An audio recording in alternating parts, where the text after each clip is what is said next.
વાંધો નહીં, વિડીયો ચાલુ થઈ ગયો. મિત્રો, આજે આપણે કેશોદ તાલુકાના બામણાસા ગામની એક ફાર્મરની અહીંયા વિઝિટમાં આવેલ છીએ.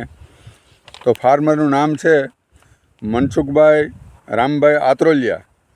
તો મનસુખભાઈ મિત્રો તલમાં જે આપણે ગ્રીન ઇન્ડિયા ખાતર આપેલ છે કે જે ઇઝરાયલ ટેકનિકલ નિર્મિત પદ્ધતિથી બનાવેલ ખાતર છે અને ગ્રીન ઇન્ડિયા કંપનીનું નામ છે અને ગ્રીન ઇન્ડિયા ખાતરનું નામ છે, બરાબર. તો મિત્રો જે એના ફાયદા જે આપણે મળ્યા છે તો એ મનસુખભાઈના મોઢેથી આપણે સાંભળીએ. તો મનસુખભાઈ, તમને આનો ફાયદો શું દેખાણો ભાઈ? ફાયદામાં એવું છે કે ફ્લાવરિંગમાં સારું છે, હુકારામાં સારું છે. હુકારો તો ક્યાંય છે જ નહીં, બરાબર. અને ફ્લાવરિંગમાં સારું છે, ઉસાઈ પણ વધારે છે. હા મિત્રો, મનસુખભાઈનું કહેવાનું એમ થાય કે એક પણ છોડમાં સુકારો નહીં. મિત્રો આપણે જોઈએ તલનો ફ્લાવરિંગ જોઈએ, તલની જે ઊંચાઈ જોઈએ, જે છોડની હરખાઈ જોઈએ. મિત્રો આ મનસુખભાઈનો બીજો વિડીયો છે, 2-3 વિડીયો બનાવ્યો મેં. તમને કહેતા વોટ્સએપ માધ્યમથી આડા આવ્યા હોય ક્યાંય, કારણ કે જીરાના પણ વિડીયો બનાવેલ છે. મિત્રો તો મનસુખભાઈ, તમને આ ખાતરમાં શું શું ફાયદા દેખાણા, મજા શું આવી? ફાયદામાં તો બહુ સારું છે, કારણ કે જો અટાણે તલની ઊંચાઈ પણ હારામારી છે અને હુકારો પણ નથી. ફ્લાવરિંગમાં બહુ સારું છે. બરાબર, ફ્લાવરિંગ બહુ સારું છે ને. તો ગ્રીન ઇન્ડિયા મનસુખભાઈ વસ્તુ આપ્યા જેવી ખરી ને ભાઈ? આપ્યા જેવી, ખેડૂતને અપનાવાય. હા, ખેડૂતને અપનાવેલા એક વસ્તુ ખરી આ ગ્રીન ઇન્ડિયા. અને જે છે એ ફાયદો નજર સામો છે ભાઈ.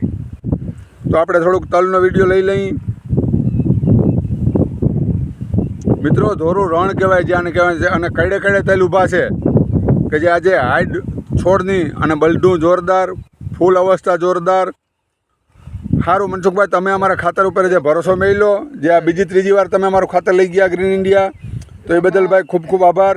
એક વર્ષ પહેલા હતા તલ, હા, એમાં 2 બળટા આવ્યા હતા. હા, અને ઓણ છે 4 બળટા છે. હા, એ તો બળટા, હા 100%. એ તો મેં જોયું, છકડ અને ચોકડ બલડું છે.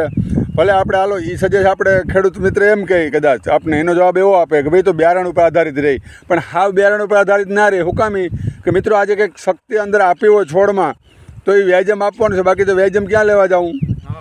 બરાબર ને મનસુખભાઈ? ભલે હાલો મનસુખભાઈ, તમે જે અમારી પર ભરોસો રાખ્યો, અમારા ખાતર પર ભરોસો રાખ્યો, એ બદલ ખૂબ ખૂબ આભાર ભાઈ. અને બીજા 5 ખેડૂતને તમે આ સજેશ આપજો. જય દ્વારકાધીશ.